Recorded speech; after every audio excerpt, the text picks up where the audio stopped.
Hello mga inday, kasambahay. Ito na naman tayo, mag-umpisa na naman tayo sa ating daily routine. Siyempre, umpisa natin sa pagkape para maging maganda ang mood natin. Tara, let's start. Ang plano ko ngayon ay maglalaba ako. Ito yung asawa ko, nagmumuni-muni muna dyan sa labas. Baba tayo guys, kasi dito yung washing machine ko sa baba. Hindi pa kasi ako nakabili sa taas para hindi na sana mapagod ang inday. Pero wala tayong magagawa, wala pa tayong pera. Yan, nakaready na yung lalabhan ko. Yan, yung alaga ng anak ko na bunso. Hello tatay, good morning. Yan, mga pato, mga itik. Yan, itik lover yung bunso ko. Yan, nakaready na yung lalaban ni inday. Yan. Yan, magre-ready na si inday. Pero tanggalin muna natin yung laman ng washing machine ko. Kasabay kong maglalaba yung kapitbahay ko dyan. Kasi may bagyo daw. Kaya maglaba tayo guys. Tanggalin muna natin yung laman ng washing. Isang inday na may bahay. Lagyan natin ng tubig ang washing machine. Yan, yung asawa ko may nakalimutan din sa taas. Bumalik. Yan ang daily life ng asawa ko. Laging nasa motor niya para niya niyang asawa. Yan, tingnan nyo.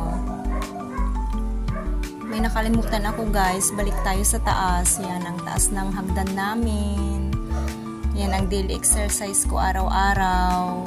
May kalimutan tayo yung sabong pang puti.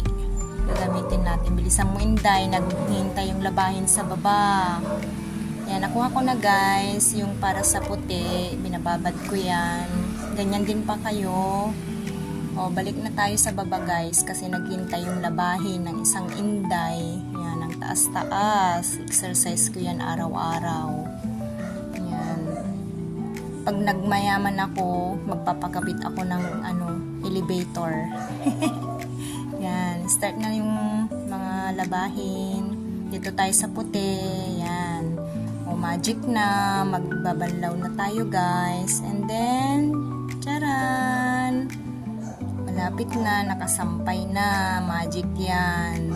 Tayong mga nanay, marami tayong ganyan.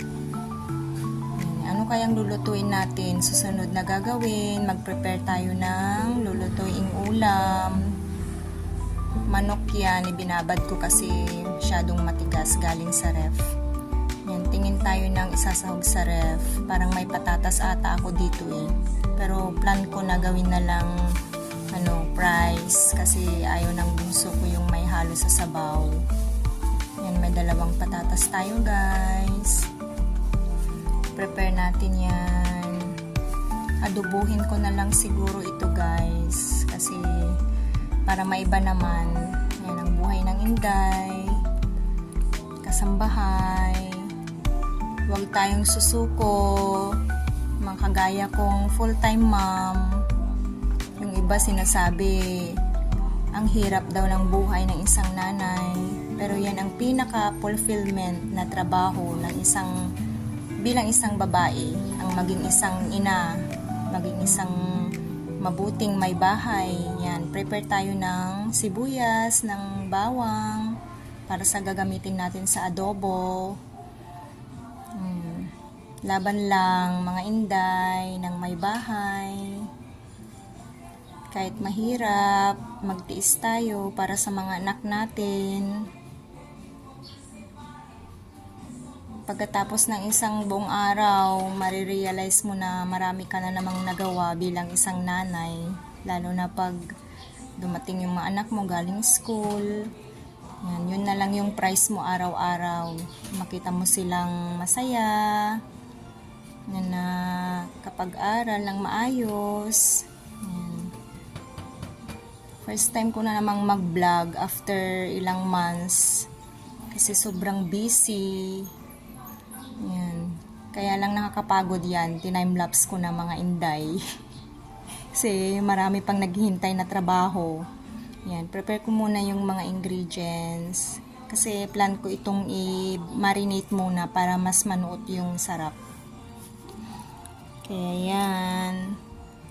Bilis-bilis natin kasi marami pa tayong gagawin. Yung asawa ko dyan, nakikisaw-saw din. Tapos na rin niya yung ginagawa niya sa motor niya. Kaya nakikiano na rin sa kusina. Yan. I-marinate natin guys. Soy sauce, patis, suka, magic sarap, oyster sauce, garlic powder. Yan, halo-haloin lang natin.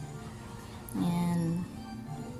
Yan, yung prepare natin yung patatas para sa fries. Yan lang gusto ng bunso ko. Yan, pagkatapos ng prepare ng ulam, ano pa ba, di magwawalis na naman si Inday. Yan yung kwarto namin, yung kwarto ng bunso ko. Sobrang kalat, grabe. Pero syempre, nanay tayo, wais, yan, mamajikin natin yan. Charan, tapos na. O, dito naman tayo sa dining, kunting ayos-ayos lang. Then, sa sala. Yan, bilisan natin ang pagwawalis kasi ilang oras na lang darating na naman yung mga bata, marami na namang kalat after. Yan, yung kwarto ng dalaga ko, yan. Diyan hindi ako masyadong nahirapan kasi malinis yan, masinop yung dalaga ko, kita nyo naman, yan. Kunting ayos lang, syempre walis-walis, yan, magic na, yan. Dito naman tayo sa labas. Walisan natin yan, bilisan natin. Yan, majijikin niya ni Inday, huwag kayong mag-alala. Pagkatapos niyan, syempre, magmamap tayo, magic din yan, yan, bilisan natin. Wala pang 5 minutes yan, matatapos na yan si Inday. Yan, ang daily life ng isang nanay na full-time mom. Yan, bilisan natin, yan, simple lang naman yung daily routine ko sa bahay. Yan, walis, map, o kunting ayos sa kusina. Yan, tapos yan, prepare na natin yung lulutuin. Start na tayong magluto guys, magsaing. Yan, para mabilis. Ang bilis kasi ng oras. Yan, saing-saing tayo guys. Habang hinihintay yung gagawing iba. Yan, habang nagwawalis, ayusin muna natin yung mga kinalat natin. Yan. Tapos kape-kape, syempre kape is life. Yan.